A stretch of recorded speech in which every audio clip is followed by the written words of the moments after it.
February 2007, Tamil Shorthand Senior Dictation. Get ready for dictation. 5 seconds. Start. நண்பர்களே, நல்லறிஞர்களே, மரபுசாரா எரிசக்தி உற்பத்தியாளர்கள் மாநாட்டில் கலந்து கொண்டு மின்சார அமைச்சர் என்ற முறையில் சிறப்புரையாற்றும் அரிய வாய்ப்பினை நல்கிய உங்களுக்கு என்னுடைய பணிவான வணக்கத்தை தெரிவித்துக் கொள்கிறேன்.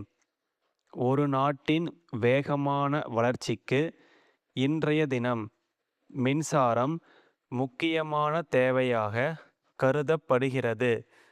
பல்வேறு வகைகளில் நாம் மின்சாரத்தை உற்பத்தி செய்கிறோம். இருக்கின்ற நீர் ஆதாரங்களை எல்லாம் பயன்படுத்தி எந்த அளவிற்கு அதிகமாக புனல் மின் உற்பத்தி செய்ய முடியுமோ அந்த அளவிற்கு செய்துவிட்டோம். நம்முடைய தேவையை பூர்த்தி செய்ய அனல் மின் உற்பத்தியிலும் அதிக முதலீடு செய்துள்ளோம். அடுத்தபடியாக முக்கியத்துவம் பெறுவது அணுமின் உற்பத்தி. இதற்கு அயல் நாடுகளின் உதவியும் தேவைப்படுகிறது. அணு உலையில் கசிவு ஏற்பட்டால் விபரீதமான விளைவுகளை நாம் சந்திக்க நேரிடும். ஆகையால்தான் நம்முடைய அரசு மரபுசாரா எரிசக்தி உற்பத்தியில் ஊக்கமும் ஆக்கமும் காட்டி வருகின்றது என்பதை தெரிவித்துக் கொள்கிறேன்.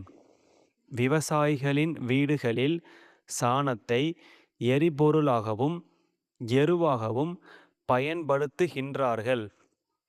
எருவாக பயன்படுத்துவதற்கு முன் சாணத்தை உரிய முறையில் தயாரிக்கப்பட்ட குழியில் சேகரித்து வைத்து அதிலிருந்து வெளிவரும் வாயுவிலிருந்து மின்சாரம் தயாரிக்கலாம். பெரிய அளவில் இல்லாவிட்டாலும் அந்த வீட்டு உபயோகத்திற்கான மின்சாரத்தை தயாரித்து கொள்ளலாம் என்பதை உங்கள் கவனத்திற்கு கொண்டு வர விரும்புகிறேன்.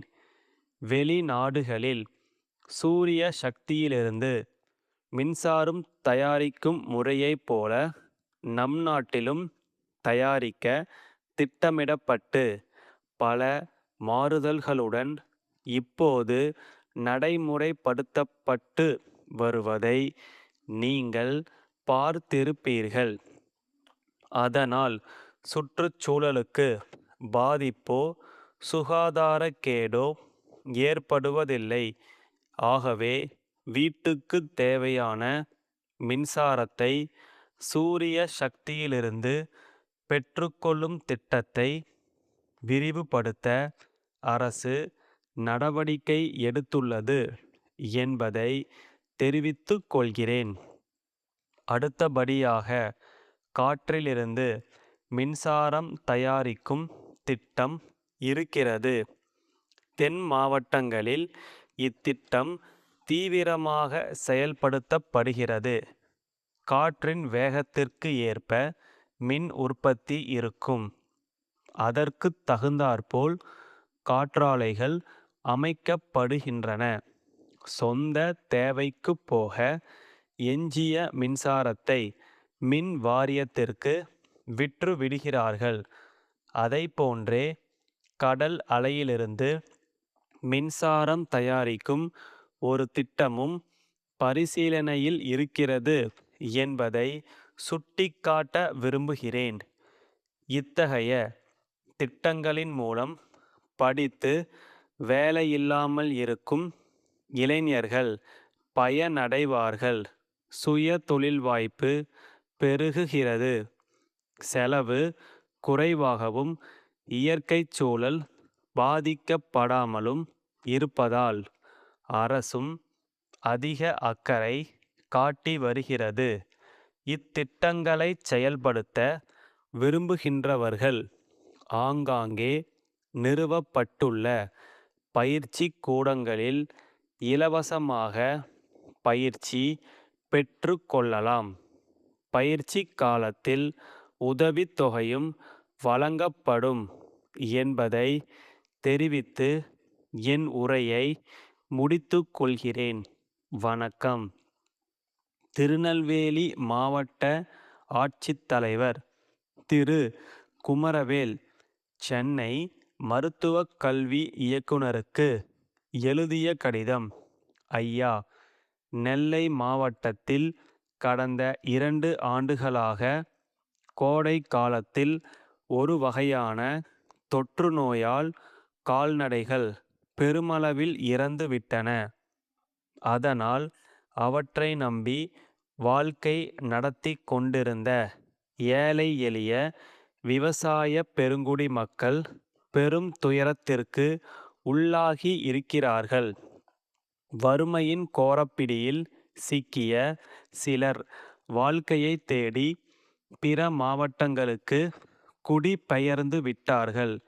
இவ்வாண்டும் அத்தகைய ஒரு நிலைமை ஏற்பட்டால் என்ன செய்வது என்று மக்கள் திகைத்து கொண்டிருக்கிறார்கள்.